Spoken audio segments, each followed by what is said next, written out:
Haryana diary में आपका स्वागत है और मैं हूं आपके साथ वर्षा शर्मा। देश भर की 34 टीमों के खिलाड़ी 5 दिनों तक कुश्ती के हर दांवपेच में भिड़े और अपने हुनर का प्रदर्शन किया। हरियाणा सरकार ने न केवल खिलाड़ियों की प्रतिभाओं को मंच से बताने की मंच दे रही है, बल्कि प्रदेश को खेलों की शक्ति के रूप में भी उजागर कर रही है। इसी को लेकर देखिए हमारी ये खास रिपोर्ट। ये तस्वीरें हैं मधुबन करनाल की। 1474 खिलाड़ी, 34 टीमों का उत्साह, 5 दिन की कड़ी प्रतिस्पर्धा। सिर्फ एक मुक्का नहीं, एक आदर्श गढ़ा गया यहाँ। जो फिट है वही हिट है। हरियाणा पुलिस एकेडमी में 5 दिन तक चले 74वें अखिल भारतीय पुलिस कुश्ती कलस्टर के समापन के मौके पर मुख्यमंत्री सैनी ने न केवल खिलाड़ियों को सम्मानित किया, बल्कि उनके उत्साह और खेल के प्रति समर्पण भाव को सराहा। हमें हार जीत को नहीं देखना है, इसमें जीता है और सीखा है। एक हमारी जो टीम है उसने मेडल को जीता है, दूसरी टीम ने वो सीखा है और हमें आगे बढ़ना है। मुझे विशेष कर खुशी है कि खेलों के इस पावर हाउस हरियाणा में देश भर की 34 टीमों के कुल 1474 खिलाड़ियों ने पिछले यहाँ 5 दिनों से अपना दमखम ये दिखाया है और इन खेल प्रतियोगिताओं ने आपको अपनी दक्षता, क्षमता सिद्ध करने का अवसर भी यहाँ पर मिला है। साथ ही एक दूसरे की भावनाओं, मान्यताओं, रहन सहन आदि के बारे में भी आपको जानकारी मिली है। मित्रों, यह पुलिस बलों के आपसी तालमेल में भी ये बड़ा सहयोगी, ये हमारे जो खिलाड़ी आपस में मिलते हैं ये बहुत सहयोगी होते हैं।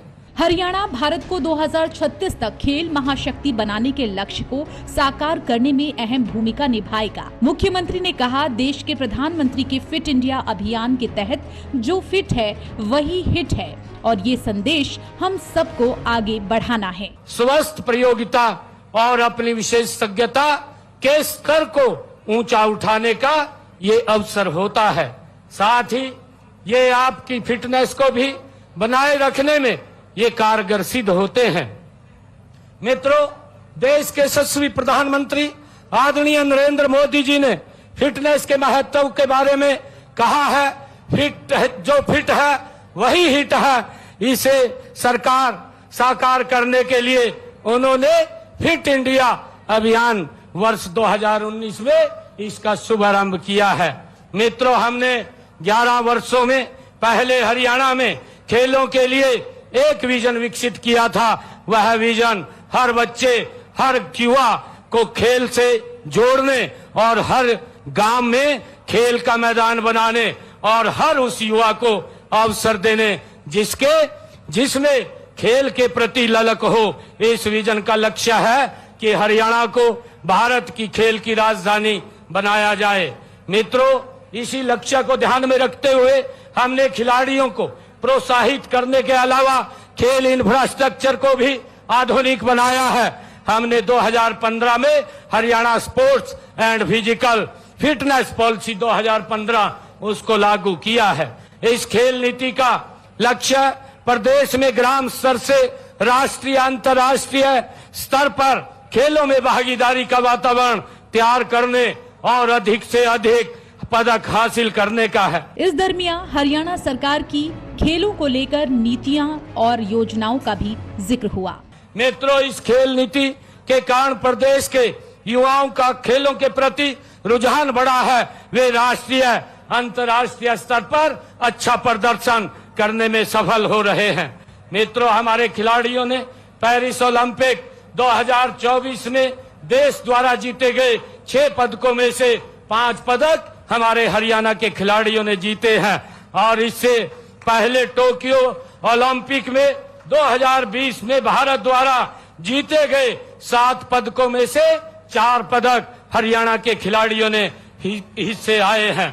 मित्रों, यही नहीं, एशियाई खेलों में भी हमारा प्रदर्शन बड़ा सराहनीय रहा है। जो एशियाई खेल 2022 में राज्य के 82 खिलाड़ियों ने भाग लिया था, इनमें से 111 पदकों में से 28 पदक हरियाणा के खिलाड़ियों ने जीते हैं। मित्रों, राष्ट्रमंडल खेलों में भी हरियाणा के खिलाड़ियों का ये दबदबा रहा है। बरगेम राष्ट्रमंडल खेल 2022 के दौरान हरियाणा के खिलाड़ियों ने 20 पदक जीते हैं। ये उपलब्धियां हमारी दूरदर्शी खेल नीति का ही परिणाम है। हरियाणा सरकार की खेल नीतियों का नतीजा ही है कि सूबे में खिलाड़ियों को ट्रेनिंग, स्टाइपेंड और सरकारी नौकरी जैसी सुविधाएं भी मिल रही हैं। प्रदेश के युवा और ग्रामीण प्रतिभाएं अब खेल में राष्ट्रीय और अंतर्राष्ट्रीय स्तर तक पहुंच रहे हैं और खेल को जनता की चेतना में बसाने की कोशिश हो रही है। इस बात को पहचानते हुए जमीनी स्तर पर खिलाड़ियों की सहायता और खेल सुविधाओं की उपलब्धता पर फोकस हमारी सरकार ये निरंतर कर रही है, ताकि कोई भी प्रतिभाशाली खिलाड़ी किसी प्रकार से, किसी पैसे के अभाव के कारण वो अपनी प्रतिभा प्रदर्शन से वंचित न रहे। यही वजह है कि हरियाणा को खेलों के पावर हाउस की संज्ञा दी जाती है। हरियाणा की नायब सरकार 2036 तक भारत को खेल महाशक्ति बनाने के संकल्प को साकार करने में, हरियाणा के गौरव को, खिलाड़ियों की ऊर्जा और उत्साह को खेल जगत की नई ऊंचाइयों तक ले जाने की हर संभव कोशिश कर रही है। हरियाणा सरकार न केवल खिलाड़ियों की प्रतिभाओं को मंच दे रही है, बल्कि हरियाणा को खेलों की शक्ति के रूप में उजागर कर रही है। नायब सरकार की माने तो ऐसे आयोजनों से निकली योजनाएं निश्चित रूप से हरियाणा को नई ऊंचाइयों तक ले जाएगी। फिलहाल के लिए हरियाणा डायरी में इतना ही। नमस्कार।